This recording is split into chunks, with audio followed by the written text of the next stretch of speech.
Brilliant. It's brilliant. It's some of the best things I've seen on YouTube. The following segment of the Baron S. Cameron Show has been formatted for the hearing impaired. And now, a message from the Baron S. Cameron Show to racists, sexists, and homophobes. Hello. Thank you.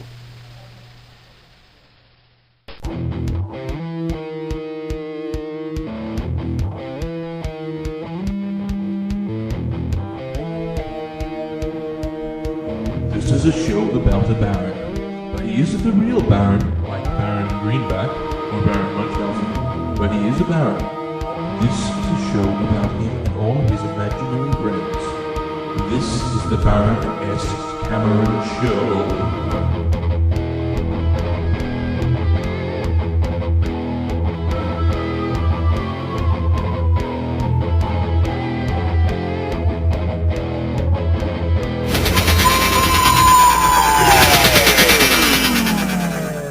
Hello and welcome to episode 20, 10, 15, 20. Episode 20 of the Baron S. Cameron Show. We have a new feature here on the show. Because I'm really out there. I feel kind of sad that I, as of yet, don't have any haters. But so this show is an attempt to get some. But just to make sure that I don't push it too far, I have brought in a sort of a special, well, ladies and gentlemen, the Good Taste Patrol. How you doing? Basically, it's just going to be his job to make sure that I don't push things, too far. Well, with that being said, let's get on with the show. Ladies and gentlemen, episode 20.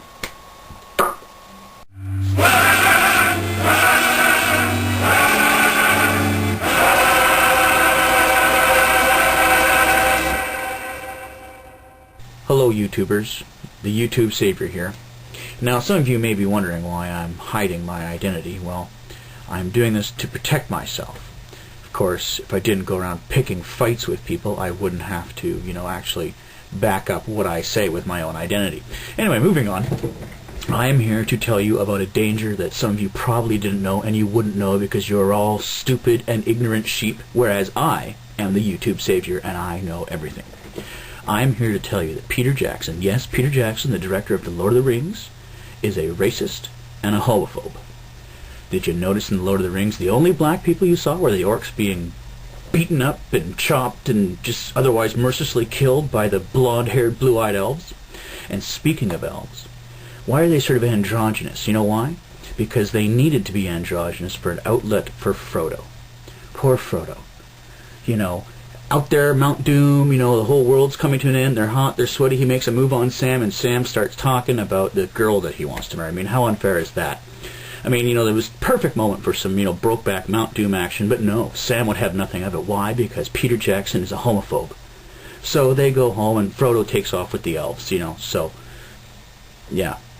It makes perfect sense to me. And you may not understand it, but that is because you are the sheep masses who don't know anything unless masked people on YouTube tell you that it's true.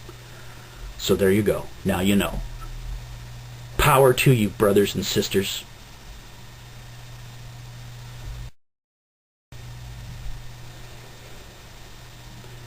We done? I'm glad that's over with. Now I can get back to doing something creative and interesting.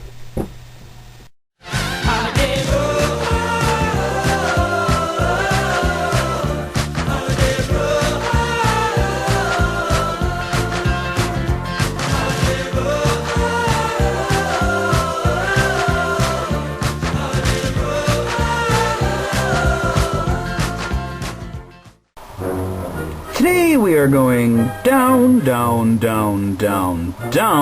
to the beautiful Tuscan Renaissance city of Florence, Italy. So, Florence, Italy. Florence, Italy is an extremely beautiful city, as well it should be. It was, the home to, many of the Renaissance artists. And speaking of the Renaissance artists, one of the neat things you can see in Florence is the original of Michelangelo's David. Now, it's an amazing statue. I mean, don't get me wrong. But something has always sort of plagued me about this statue. And, as I, grew older and studied Sigmund Freud a little, I think I figured out what it is. If this statue is in fact supposed to be man in his ideal proportions, there's two things that are terribly wrong with it. First of all, his hand is much bigger than it should be. And if he had such a big hand, you'd think that, well, let's just put it this way. I think the reason why the Renaissance may have been so successful in Florence, and the reason why Florence was so successful as a city-state, is that they just might have been compensating for other shortcomings. If you know what I mean.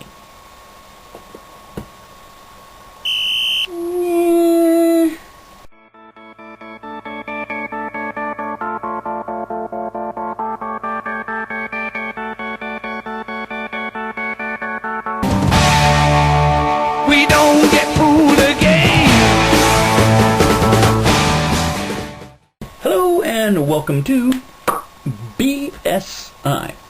Today on BSI, we are going to be looking at the age-old question as to whether or not one of my favorite writers and contrarians, Christopher Hitchens, is trying to get himself killed. Christopher Hitchens' latest book is called God is Not Great: How Religion Poisons Everything. Now, to begin with, I think Mr. Hitchens was a little bit ticked off that Salman Rushdie had a fatwa issued against him, and as to, well, to date, Hitch hasn't. So I think he's trying, and I think he may have outdone himself on this one.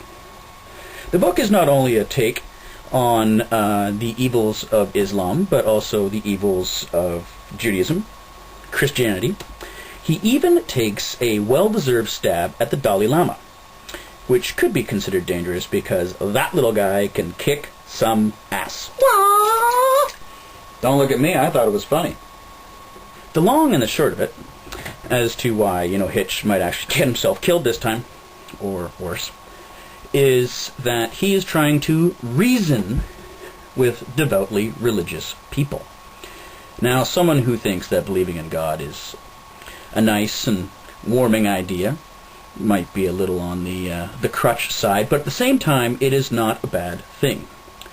Whereas believing in God causes you to fly airplanes into buildings and or blow up abortion clinics, that is a problem.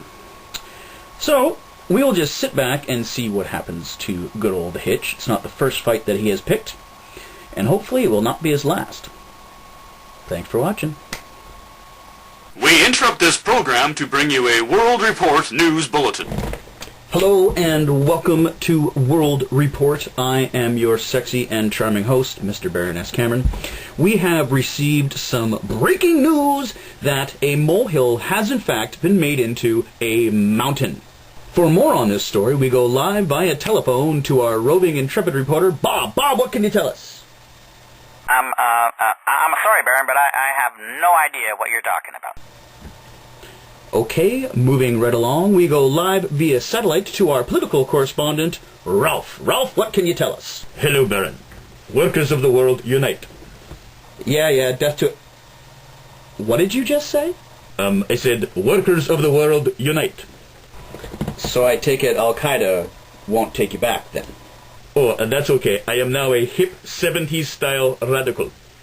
I also discovered that with equal parts of Viagra and Rohypnol, I could bag more virgins in less time than it took to learn how to fly a 767.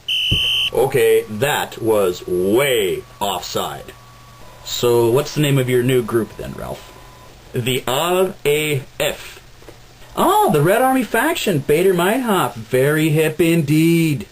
Who is this Red Army faction?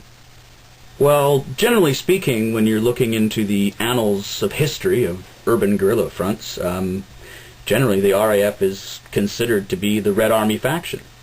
No, I don't think so. Okay, Ralph, what does RAF stand for?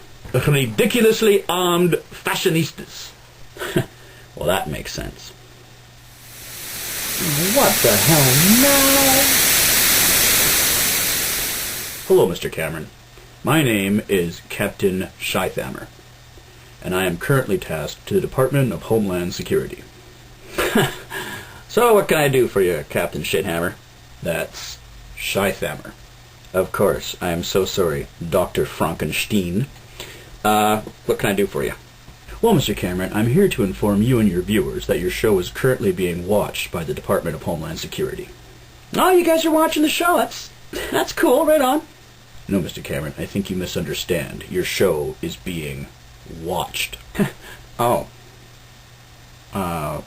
Why? Well, we are looking and searching for activities of anti-American sentiment. Well, you know, I'm Canadian. What did you expect? Mr. Cameron, you have been warned. Well, that was interesting. What do you think, Ralph? Ralph? Chicken shit.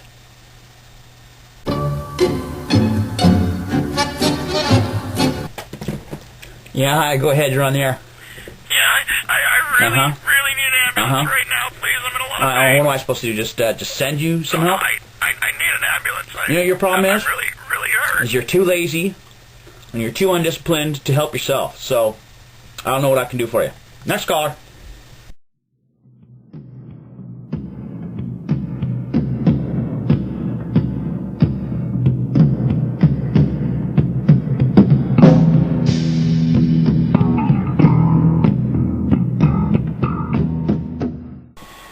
And welcome to Whiteboard Chat. Today I would like to have a little whiteboard chat with you about the nuclear arms race.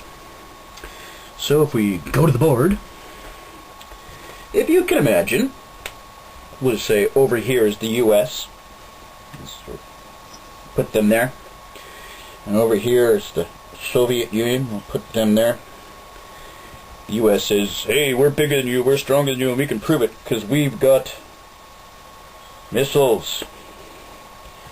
And then the Soviet Union says, well, you know what, we've got missiles too. And then down here, India and Pakistan, they're like, hey, we want to play, but, you know, they say, but you don't have big missiles like us. They go, hey, guess what? We do have big missiles. So everybody whips out their missiles, and they're pointing at each other, and then, you know, Iran wants to play, hey, look, I got missiles too. And North Korea, hey, we got missiles too. And basically everybody just keeps whipping out these missiles and pointing them at each other, and they basically say, well, my missile is bigger than your missile, and blah, blah, blah, blah, blah, blah, blah. All this leads me to one simple question. If women ran the world, would nuclear weapons be shaped differently? Paperback writer.